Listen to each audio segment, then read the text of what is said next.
A strategically small church is one that recognizes its unique advantages of being small, and instead of trying to fix it or to hide it or overcome it, they just lean into those unique strengths.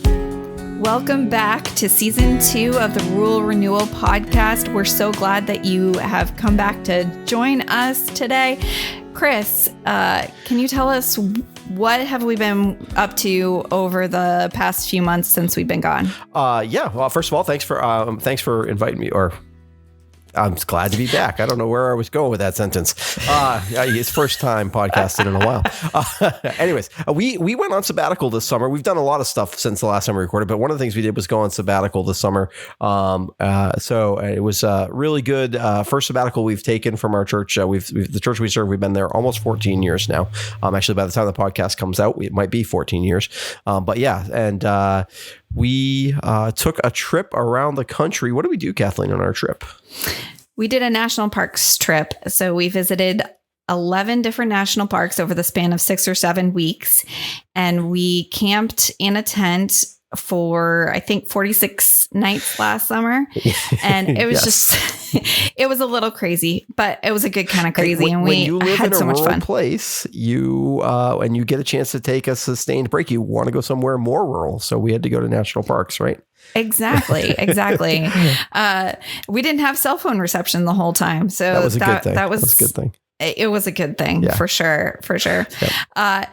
So, and if anybody listening to this, if you're a pastor and you haven't taken a sabbatical and you need someone to be an ally in that, feel free to reach out to us, because it was just really, really good for us as pastors, but also good for our family altogether. We just had such a good time to connect and enjoy God's creation together. Yeah, it was amazing. As Kathleen said, we spent 46 nights in a tent. It was a little crazy. I've been camping my whole life, but Kathleen, you did not grow up camping, but you did have a camping experience as a kid, or as a youth, I should say. I think you should share a little bit about what that was like on the podcast. It's a good story. Yes. So the high school I went to, they had a requirement for sophomores called sophomore. When she was a sophomore, we were already dating. So I very much remember this. Yeah. And he had to listen to it when I got back. I did. So in December, we had a 2-night camping experience. We had to hike in with all of our stuff and there was like 2 feet of snow, and we had to make lean-tos and make all our own meals and everything. I was miserable the entire time. I did not have a good experience. My body is not built for that kind of camping. And so I was in a lot of pain, and I just did not do well.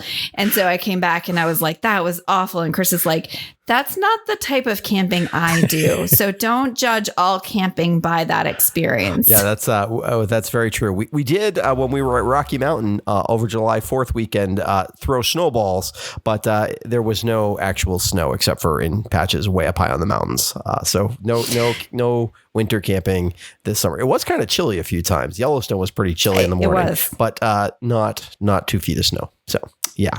No, not 2 feet of snow. Anyway, so we are so excited about our guests this season.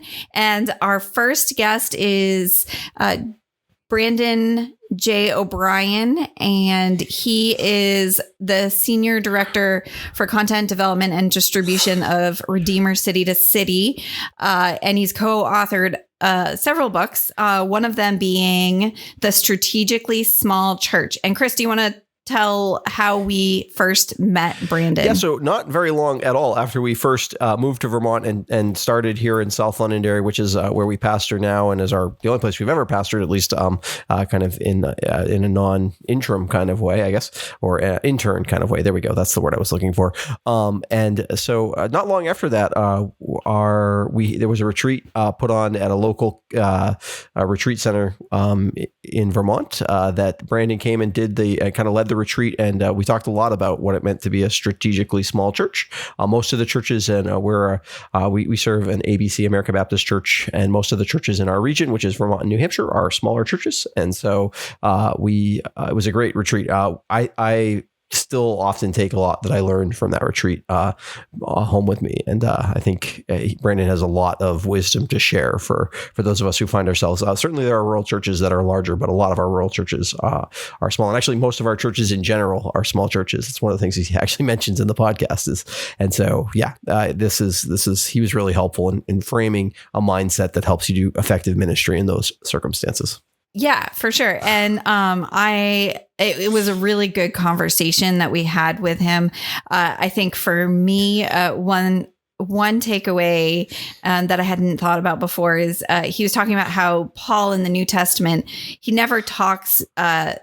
never like chastises the church for being small. He says a lot of straightforward things about a lot Paul of has things. some issues with the early church, but that's not one of them. No. And I was like, oh, that's so encouraging. So I really appreciated that. How about you, Chris? Yeah, I certainly that I thought was very helpful.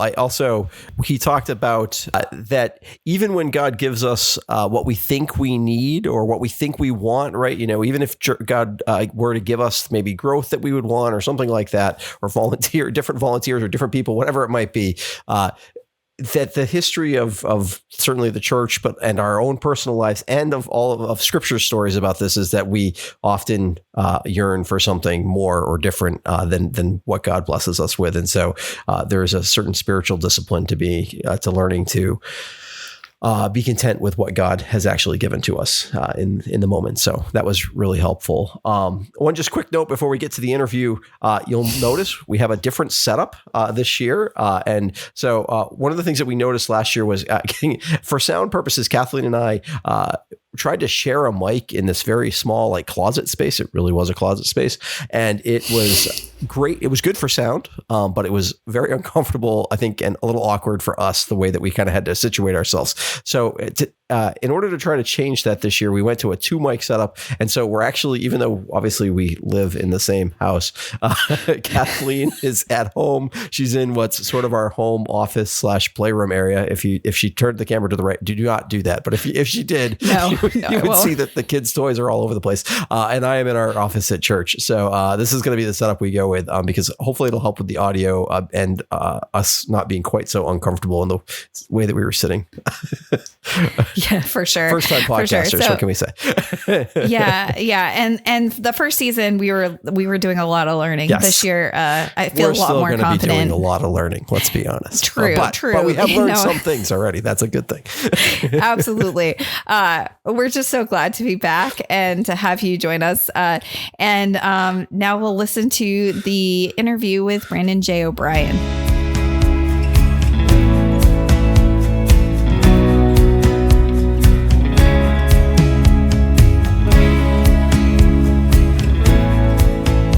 We'd like to welcome Brandon J. O'Brien today to the podcast. Brandon, tell us a little bit about yourself. How did God bring you to the place you are in and call you to the work that you do now? Yeah, well, thank you guys for having me on the podcast. I work right now with Redeemer City to City, which is an agency that supports church planting in global cities. And I have been doing some sort of ministry-related work all my adult life. I was in ministry as a solo pastor in small rural churches in college and just out of college, and then worked in a church-related college degree program after that, and then eventually in the work I'm doing now. And I think in all of those places, one of the things that has been a kind of a common denominator is I'm always very interested in the realities of local church ministry and how they change from place to place. So the challenges of rural ministry are different than challenges of suburban ministry, or different from the challenges of urban ministry. They're not more or less challenging or more or less important, but they're always different. And I find that sort of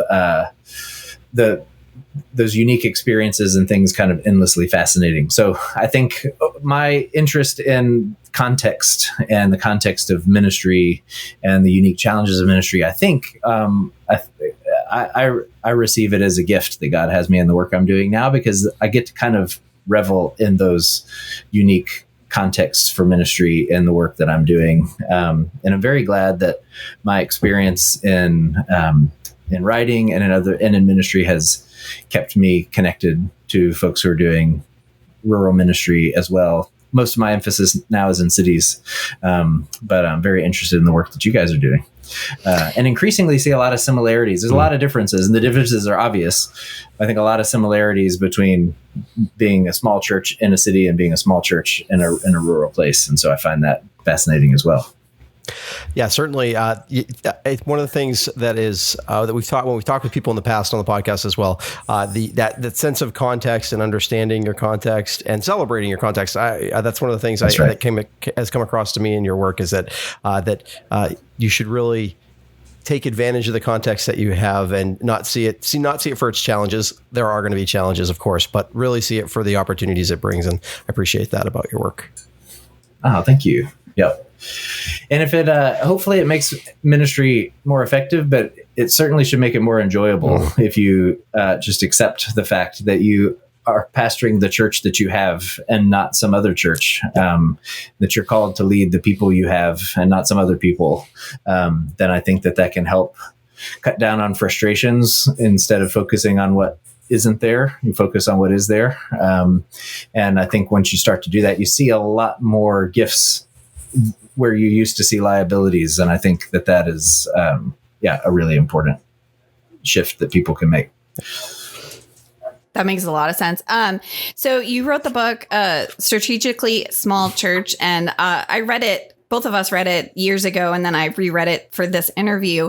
And it's not just about the rural church, but we know that many rural churches are small. What do you mean by strategically small? Yeah, that's a great question. I feel like I've been trying to answer that question since the book came out in 2010, and I don't know if it's ever completely satisfactory to people, but I think it's always easiest to make comparisons and say what I don't mean. I have been in small churches. The smallest church that I ever spoke in was literally a family unit. It was about 8 people, and they were all blood relatives. And they really didn't want anyone else to join them. They kind of wanted a family chaplain. That is a small church, but is not strategically small. It's just kind of maybe ornery small. And I've been in churches that were small and doing all they could to grow, and often in their effort to grow were sort of overlooking some of the advantages that were at their fingertips because they were small. So they only saw liability when they looked at this small church and were trying to kind of viewed smallness as a problem to solve or to overcome rather than as a unique advantage. And I would say that's not strategically small, but being strategically small means recognizing that small size does have its advantages, that there are things small churches can do more easily because they are small, or that there are kinds of people that a small church can reach because they are small that larger churches may have a harder time doing, or certain kinds of ministry, cultural engagement, et cetera, that may be more natural, or there may be lower barriers of entry for smaller churches than for larger churches. So I think a strategically small church is one that recognizes its unique advantages of being small, and instead of trying to fix it or to hide it or overcome it, they just lean into those unique strengths with the expectation that will help them be more effective in ministry, but it may not grow their total attendance numbers over time or something, if that makes sense. So I don't know if that's a more satisfactory answer than I've given in the past, but that's the way I look at it. I know just the idea certainly spoke to me. One of the things that we find beautiful about where we happen to serve is that our kiddos, both of our parents live about a 2-hour drive away, so we get to see the kids' grandparents quite a bit, but not all the time. And one of the things that we have really appreciated about our local church is the way that there's just this whole group of people who embrace them as kind of in a family kind of sense, right? Who are there to watch them when we need them, somebody to grab them from school, or who are there to, invite them over for church, for lunch after church, and just take on that role. And that's something that, especially as maybe hopefully that happens in big churches too. But I think it's a unique opportunity in small churches where you really do get to know the people that you're there with. So I think that's right. And I think that the opportunity to connect across generations is somewhat unique to smaller churches, because what can often be viewed as a liability is that you don't have the personnel or the space to offer a bunch of age-specific ministries. I think the positive there is that means that people who in a larger church would be separated at the door and never interact with each other have an opportunity to develop relationships in a smaller church, so that you actually know what children you could potentially invite over for lunch after. If you don't ever meet them, you just don't ever know. So I think that proximity that feels like a downside actually gives you lots of opportunities for community that may be harder, not impossible, but you'd have to create those opportunities in a larger church where they happen pretty naturally in a smaller one. Yeah, I definitely agree with that. And I think it's helpful that this summer Chris and I took a sabbatical, and we visited a bunch of different churches in different situations. And it was interesting to see our kids' reaction to being in a different setting, and that they really missed our local church in a way that I wasn't necessarily expecting. But I think that's a beautiful thing that they wanted to be back with our church family when we came back. So I think we can really lean into that and make it what it is, and not feel bad because, the youth group isn't bigger or something like that. That's right. Yeah. That's fantastic. So what did you learn about in terms of evaluating the ministry of rural churches through the writing process? Yeah, well, I alluded to this a minute ago. The book came out originally in 2010, so it's been a long time. And I think I learned some things in the writing, but have really had an opportunity to learn quite a bit more since then in interacting with pastors in rural settings and groups that serve rural churches specifically. I think one of the things that it's really important to say out loud is that there's a lot of conversation often about how cities are changing, or certain parts of the country are growing in population and there's increasing diversity, et cetera. I think that less often it's the case that we talk about how much rural America is changing. Sometimes it's changing because some rural communities are shrinking, and so there are fewer people there than there used to be. I think there are some rural communities that are actually growing, but they're growing with transplants from outside the area who move in for cheaper real estate or for other kinds of things. And that affects dynamics in town, but it also means that suddenly there's a group of people in town that pastors and churches may not immediately know how to engage or communicate with.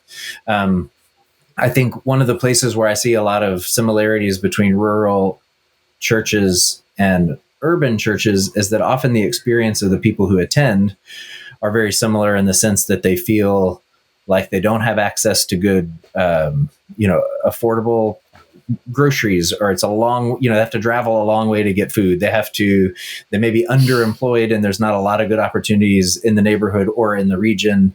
They feel under-resourced when they look at larger suburban ministries, and they don't have as much to work with. So the experience of being in the rural place and being urban place are very different, but the congregations may actually wrestle with very similar kinds of things. And to the question about evaluation, I think it would be ridiculous to judge the effectiveness of a church in terms of its growth in numbers if the area where the church is located is shrinking in numbers, right? So like if a town is getting smaller, I would expect churches to get smaller.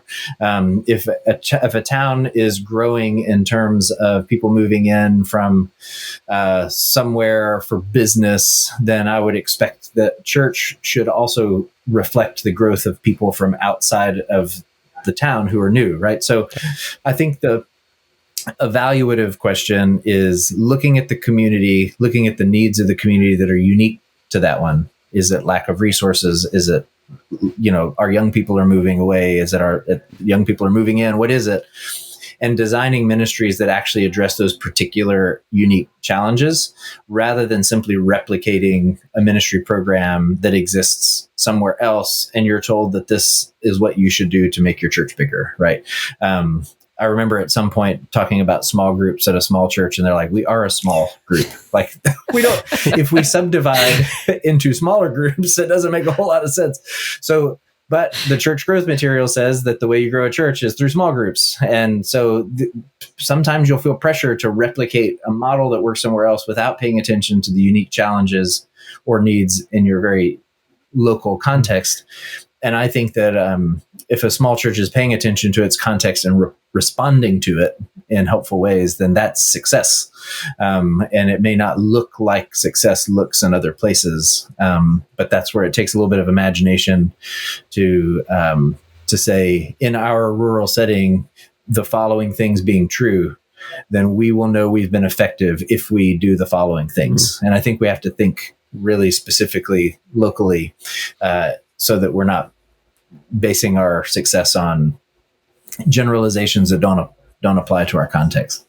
Yeah, I think that is so helpful. One of the things that I have found to be true of our particular location here in southern Vermont, Vermont is has been a very de-churched area for a long time, and so even the people who come to church don't speak Christianese. I would say is kind of to use a language, to use a term from 15 years ago. But anyway, and so one of the things that we had to come to realize, and I mean, we're from New England, so it wasn't that strange to us, but was that, the way that they talk about growth in their faith is not probably going to sound like how you might expect it to sound if you were talking to somebody who's from a more where kind of Christian ideas and understandings are kind of a wider part of the culture and the values there.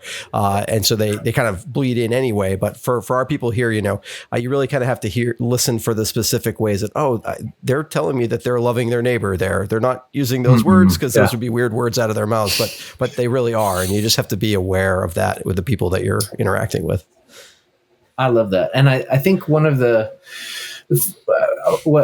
thing I'm hearing you say that I think is really important is that you have to learn to see grace and growth where it's happening. Yes. And it may be that your training or whatever you're, reading or, doing on your own for personal development is kind of conditioning you to see one set of, evidence that growth is happening, but you need somebody to help you see locally what's going on that's good. And maybe it's a pastor who's been there longer, or somebody in your congregation who's been there and has some longitudinal, say it used to be this way, but now it's this way. Yeah. And all you can see is your tenure, right? The 3 years or 5 years, whatever it is, and you don't get the benefit of time. But I think that's a really important point to say, we think growth looks like these 5 check boxes, but if somebody's not using that language, or if our people aren't at the starting point that this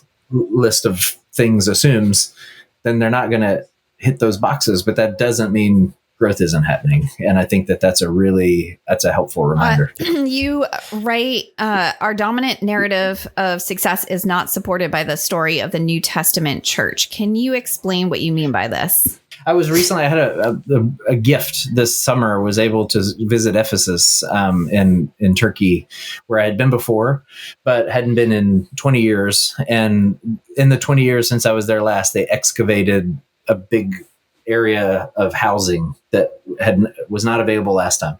So you could go into these homes that have been partially recreated and kind of get a sense of what it would be like to be in a city house of a wealthy person, for example. That wealthy person have a place in the country, it'd be bigger, it'd be designed differently, but in the city, this is what someone like, Lydia, the cloth merchant, would have owned a house like this, right? So you go in and you walk in, and on the one hand, I was overwhelmed by the fact that it is, there's running water, like there's pipes in the walls that bring in water and fill up bathtubs, and it's kind of amazing. And the scale of some of it was really enormous when you imagine this work being done by stucco and tile and whatever.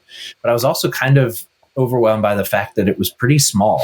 And if one of these spaces, one of these public spaces, was full of people on a Sunday morning for worship, it would have been 40, 50, 60 people at the most. And that kind of got me thinking about Paul's letters and about the fact that he references people pretty regularly by name in the letters, but always by first name.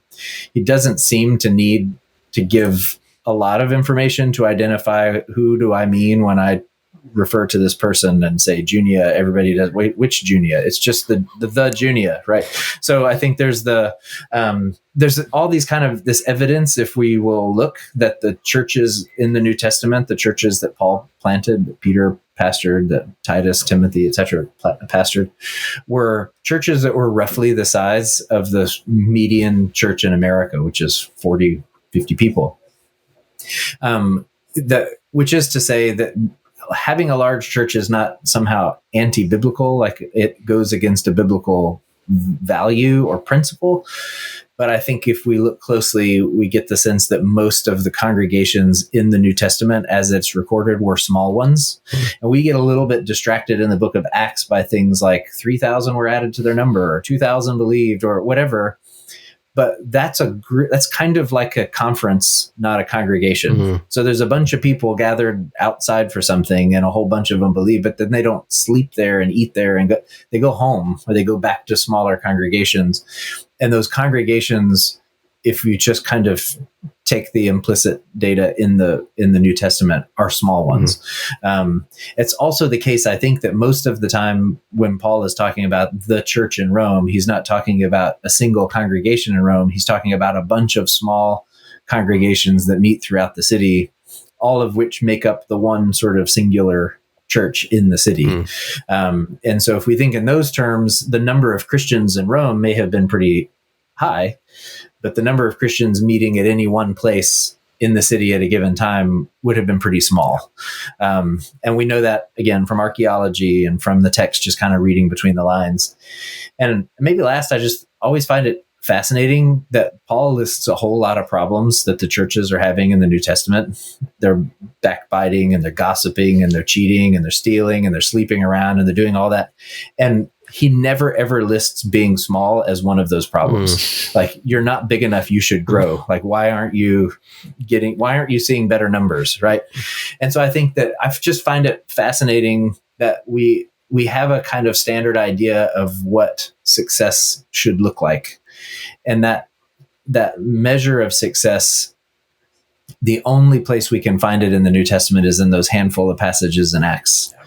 But even those are very incomplete and partial set of information about the larger picture.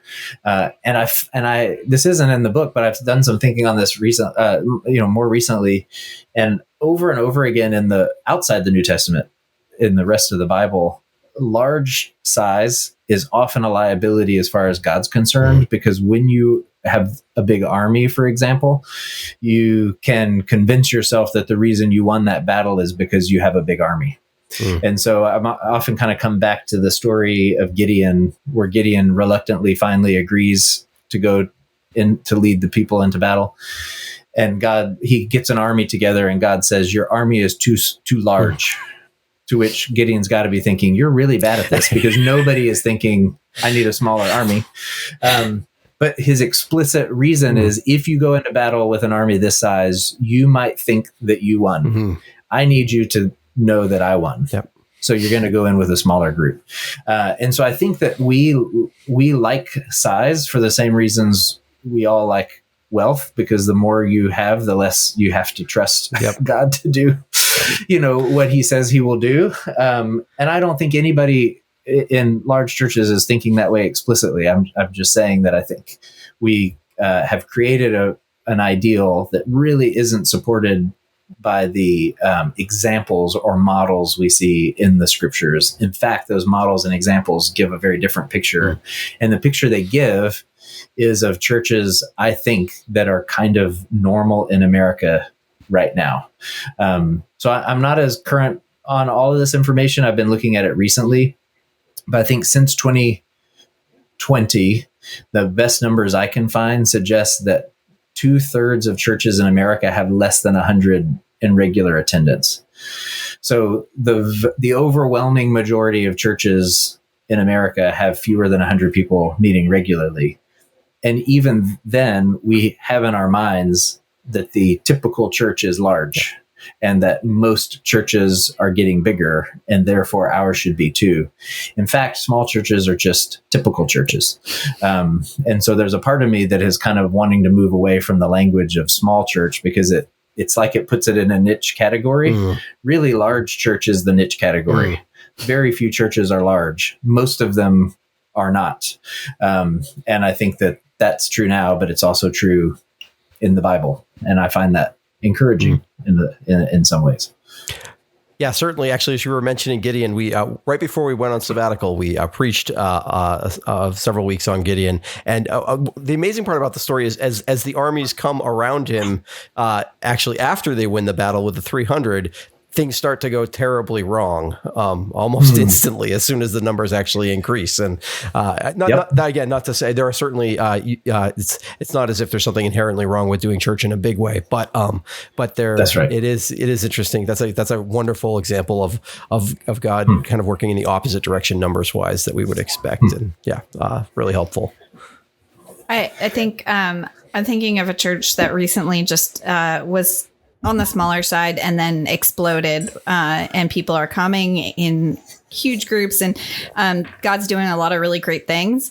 But I know someone who's in leadership, and the struggles that they're having are not like they still have the struggles. It's not like they somehow arrived. And I think in our heads, when we're in a smaller church, we think, oh, if we just get, 30 more people, all of our problems will go away. No, actually, there'll be different problems, and sometimes even harder problems.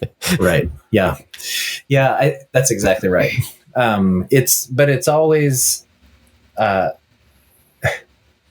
it's hard to acknowledge that the thing that you want is going to bring you grief when the thing that you have is currently bringing you grief. So, I think there's some soul work to do there with learning to be content, but also, my wife and I talk about this a lot, that there are things that we receive as blessings, and then within a short amount of time, we can convert them into burdens. And I think that, a lot of people will start in a ministry and recognize, gosh, it's a blessing to be in this small church. And then over time, that blessing kind of sours into a burden, and nothing has changed except your perception of it.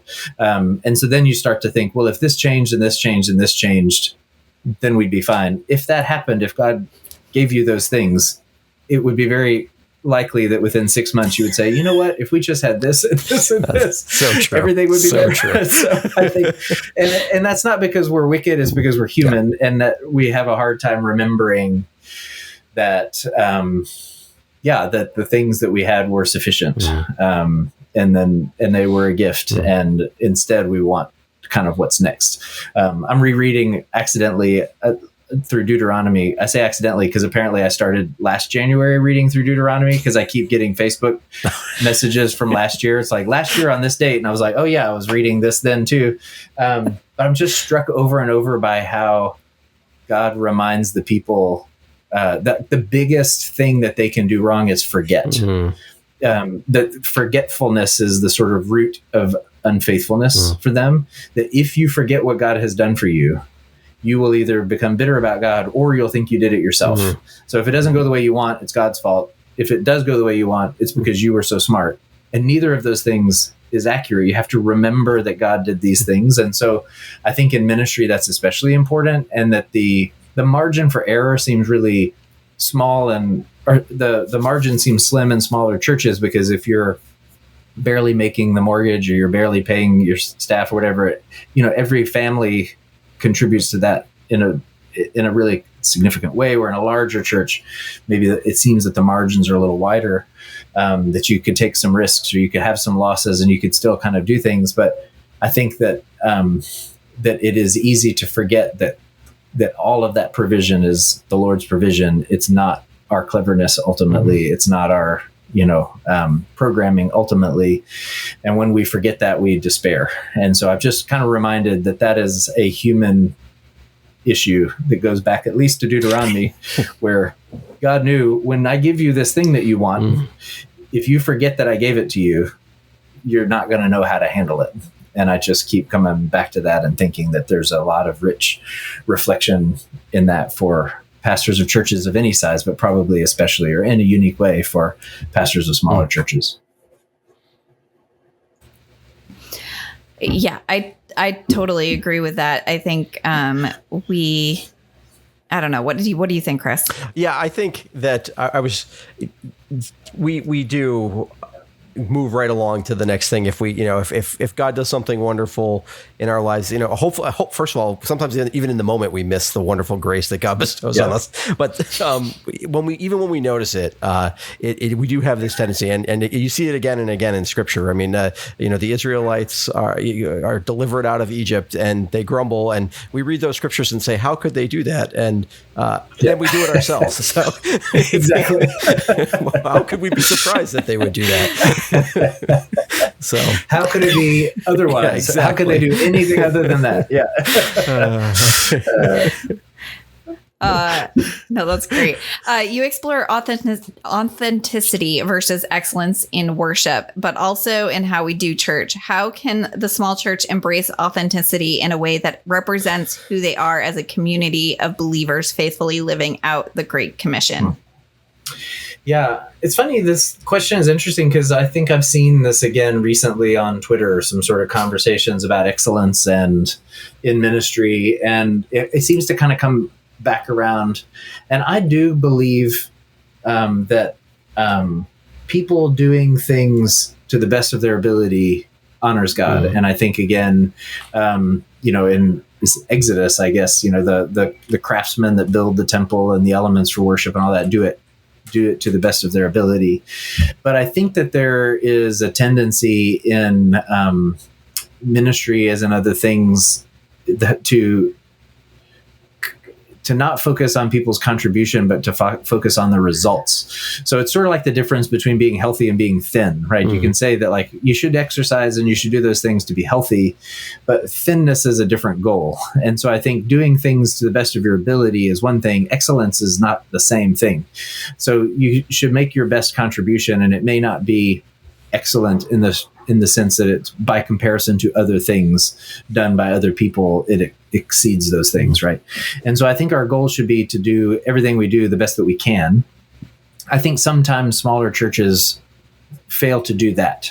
So the things that they could do better, that it doesn't take a lot of time to get people together for a work day to clean up old piles of papers and to do things that would make a big difference. There's nothing wrong with being hospitable in your space by making it a good, clean space. Yeah. But does it mean that you need a coffee bar with, the latest technology? No, it doesn't mean that. Right. So as long as excellence means making the best of the things that are in your hand, then I'm all for it. But if it means that we have to be fundamentally different from who we currently are in order to meet some external standards, then I'm against it. And I think that's where kind of authenticity comes in, which is to say that we have to, I think, in our churches kind of recognize where we are in ministry. So what's our context, and how do we do things in our context that honor the context. So authenticity at some level is about honoring the context. I think it's also about honoring ourselves and just saying we're not particularly good at this thing. So we could either do it to the best of our ability and it's not very good, or we just don't do it at all because we're not going to do it well. Other churches do it well. We don't do it well. We're just not going to bother. And I think that there is appeal in that, maybe not on mass scale, but certainly in rural places where people are maybe especially sensitive to things that are slick or something as being inauthentic or being, that sometimes, shiny wallpaper can cover up bad craftsmanship, right? Yep. And I think there are a lot of places where people are attuned to that, but I think often in rural places, people are particularly skeptical of the shiny thing that comes in and doesn't seem to take much consideration for the context or the people who are there or their preferences. I grew up in a small town in Arkansas that has changed very rapidly, and I hear some of the people I grew up with very happy about it. Some of the people I grew up with are unhappy about it. But one of the things that I hear from the people who are unhappy is that everything that's being built is being made for people who are showing up, not for people who are from here. And that for them is like, they don't mean that they want lousy things. They do want excellent things, but they want those things to be authentic to the place and like to take the locals into consideration. And so I think that when we're thinking about context and thinking about doing things the best we can, authenticity has a lot to do with honoring the local context and honoring your unique contributions. And anything else other than that can begin to feel fake, even if it's done well. And I think that's something we want to try to avoid. Yeah, I was just thinking that I would hope it's one thing if someone's saying that about the new local chain restaurant that came in. Woe unto us if as a church they feel like that of us, right? That we are That's for right. somebody, that one of the things I appreciate as we got a chance to travel a bunch this summer, a lot of churches, people have over this, you see over the years that churches think, I was just appreciate a church that looks like it fits within its community, whatever that community might be, and right. even the architecture can mean that, but certainly as you get to meet the people there, do they feel like they're people who fit in the community? And I think that for all of us as churches, that should be part of our goal, is that, we obviously we are not exactly the same as our culture around us, but we do feel like we fit in the spot that we are. So, yeah, that's great. Absolutely. You write in your book, in other words, young people are not looking for another entertaining age-specific worship experience. Instead, they desperately desire a church that can offer them something they can find nowhere else in the world. A family. That is good news for the church with eyes to see. A family is just what the community of faith is called to be. Can you share with us some unique ways that you've seen churches do spiritual formation in children and youth, especially given that situation? Yeah, good question. So I think that this is one of those questions, one of those observations. I think it ages well, but we'll see. The generations change faster now than they did 50 years ago, I think, in some ways. And so I think the basic thing holds here that you mentioned it at the beginning of this conversation, Chris, that the value of having people in your congregation that can kind of stand in as extended family. Yeah. We've experienced that as adults living in a city and wishing that we had family members close by that say, hey, if the in-laws could just come over so I could go on a date with my wife, or we could go do what, that kind of thing. But deeper, having people who are willing to invest in your children on their own terms. So not as babysitters, but just because they love your children. And we've been blessed to find that in the places that we've lived, where people would just say, hey, can we pick up the kids and take them out for a few hours and pump them full of sugar and drop them off? Yeah. And I say, yes, because our kids don't feel babysat. They feel like they're hanging out with these people who care about them. And I think that kind of thing is important. There's a lot of data that suggests that the thing that most predicts whether a child who's raised in church will stay in church is the number of relationships they have with adults in the church who are not their parents. Yep. So when they only connect generationally, there's a good chance across their own generation, there's a good chance they'll drop out, a very high rate. But if they have authentic, sincere relationships with adults who are not their parents, they're much more likely to stick around when they leave. And I think that's in part because if you only ever go to age-specific programs, you've never really been to church. You've just been to age-specific programs, because the church is kind of that thing that you're left with when people aren't catering to you anymore, right? It's the big church is just the way everybody else does it. Yep. If you've never experienced that, you don't know what it is. You don't know how to look for it. You don't know what you're missing. But if you have those connections with adults who aren't your parents over time, then it feels really natural to join them in that space, at some point. I see a lot of good work. I should say not a lot of good work, because I think this is a hard topic. But the good work that I see tries to take spiritual formation of younger people beyond the church building and the worship experience into the rest of the world and into the rest of your life. So instead of just saying we do children and youth formation on Sunday mornings for 45 minutes and that's all, it's that we do that, but we also have these times when kids and adults interact and they play cards and they do whatever. And it's not necessarily explicitly spiritual, but it's formative because it's relational. Or there's opportunities for older children and youth to volunteer with younger children and connect with them that way, or just to hang out with those younger children. So I think if we can, I have more hope for formation of children and youth when I think beyond church programming and think more broadly into wider kind of socializing them in the Christian family throughout the week. What does that look like? If you do that, I think that gives them things, stability and a sturdiness that there's not a lot of other things offering that in the world. And that creates a value that really only the church can contribute. I hope that answers your question. I was kind of a rambling response. I don't know if it answered the question, but it was excellent because I think about, what's one of the things that, it's very hard to tell someone who's, in their mid 60s or mid 70s, come and volunteer at youth group, right? That's a high barrier. Some people feel called to it and they do it. But if you say to them, take this kid out for lunch sometime or teach him how to play cribbage or something like that, like just so much lower a bar and to be able to say, that can be just as informative, maybe more informative to their future faith than coming and volunteering. Again, don't come and volunteer at youth group. That's a good thing to do. But I mean, just, for sure. Just such power we have to affect those relationships that we underestimate. That's exactly right. And this may be a tangent, but we had a neighbor across the street who, there's a young couple. I'm in my 40s, they're in their 20s, and they had a young son who just turned 2. My kids loved hanging out at their house. Sometimes I was annoyed because the things that they enjoyed doing at that house were things that I couldn't get them to do at my house, like yard work, and they're like, "Oh, Mr. Richard's going to let us work in the yard." And I'm like, I've been trying to get you to work in the yard for 3 years.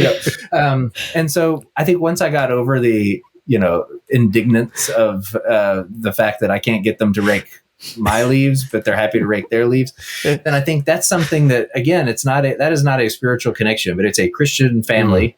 My kids feel safe with that family. They want to go over and just engage as human beings with that family. And they love hanging out with this toddler who lights up whenever my kids come around. Like that's a connection that is infinitely valuable, because someday there's a good chance that my kids are going to want to talk about something that they're not sure they can talk about with their dad, but maybe they can talk about with the neighbors across the street, right? Who are also Christians. I trust their advice, et cetera. Yep.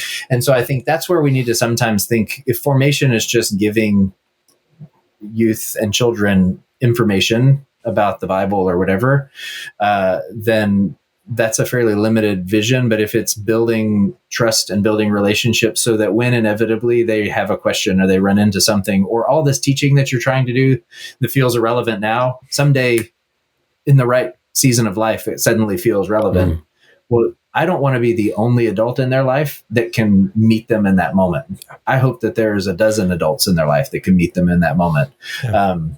And so we're playing the long game, I think, and the kinds of things that you've described that I think small churches can do particularly well are all investments in that kind of future. And if we thought of it that way, then I think you could say, look over the span of a week, all of the touch points that we have, it's fantastic, right? And then if you count those as ministry successes, then suddenly the reporting feels a little more encouraging than if you just say, well, we had 4 in Sunday school this morning. Well, that maybe, but what if you had 4 in Sunday school and you had 20 touch points during the week? Then that's the real win, right? And I think just kind of shifting to see where good things are happening can be a real encouragement. Yeah. I really appreciate that. I keep wandering from the point. Sorry about that. No. I think you don't know me if you don't know wandering from the point. That's all I do.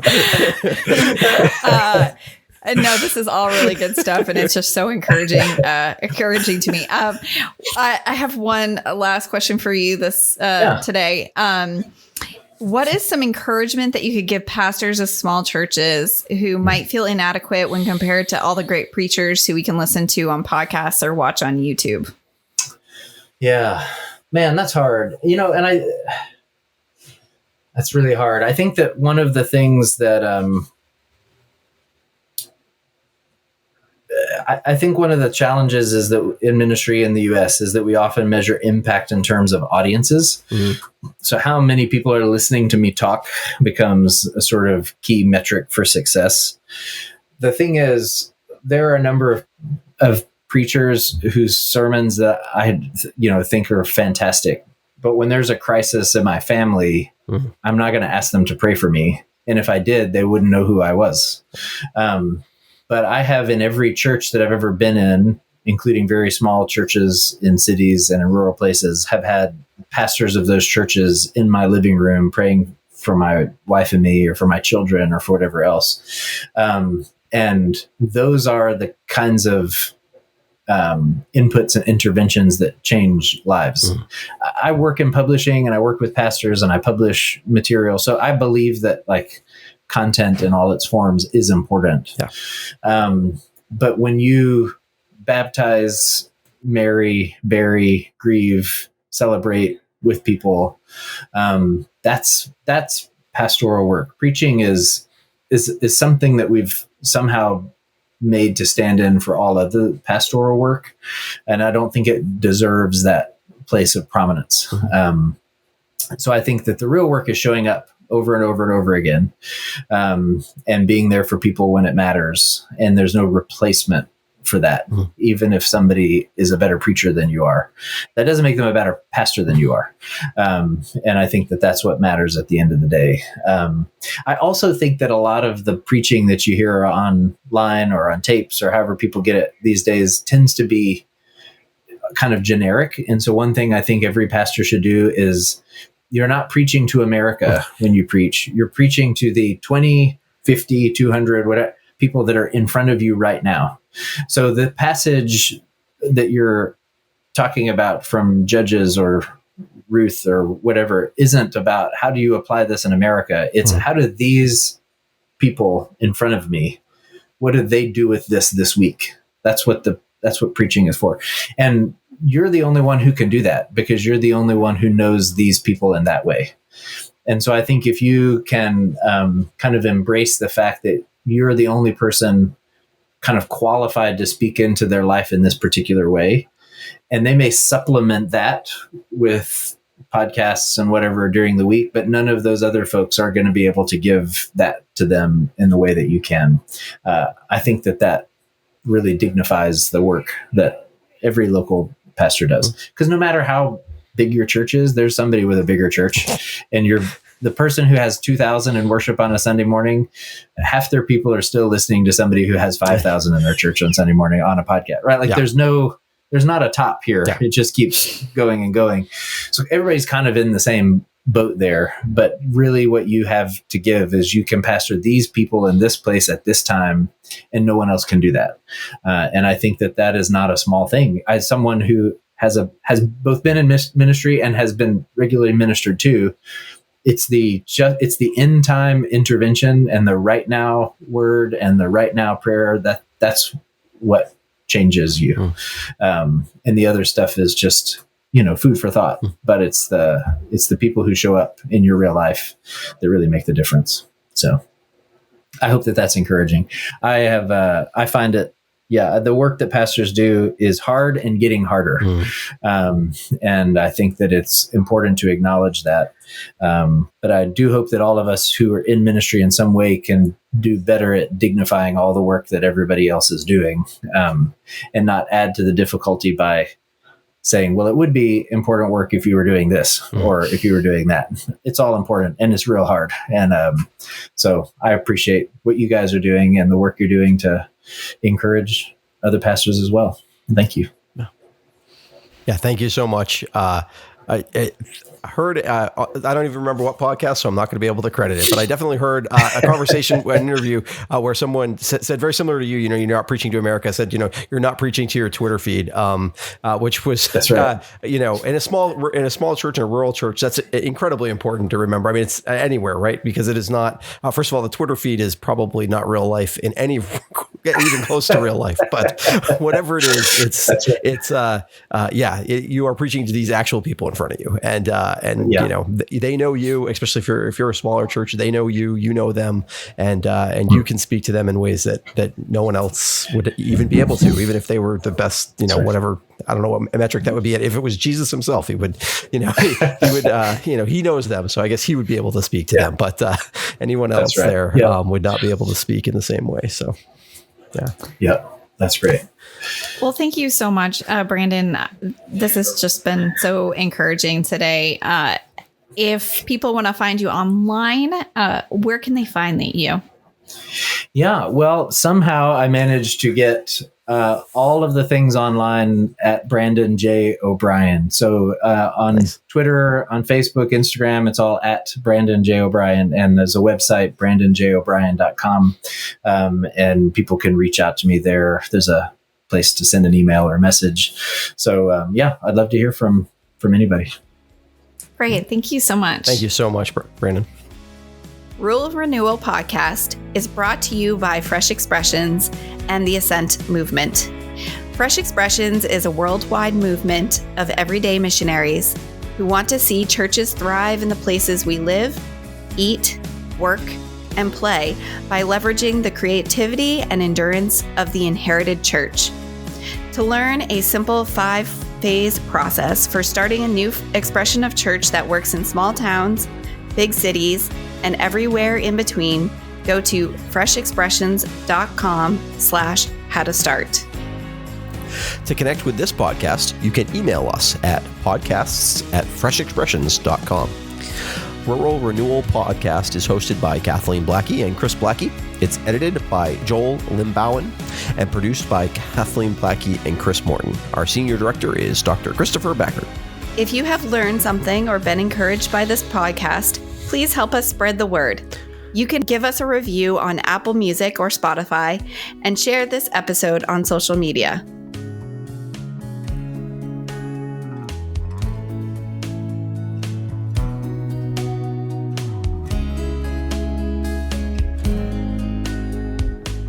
Let us end with this prayer for town and rural area from the Book of Common Prayer. Lord Christ, when you came among us, you proclaimed the kingdom of God in villages, towns, and lonely places. Grant that your presence and power may be known throughout this land.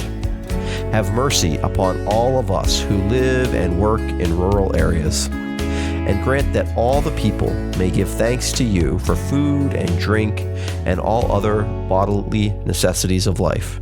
Grant those who labor to produce them, and honor the land and water from which these good things come.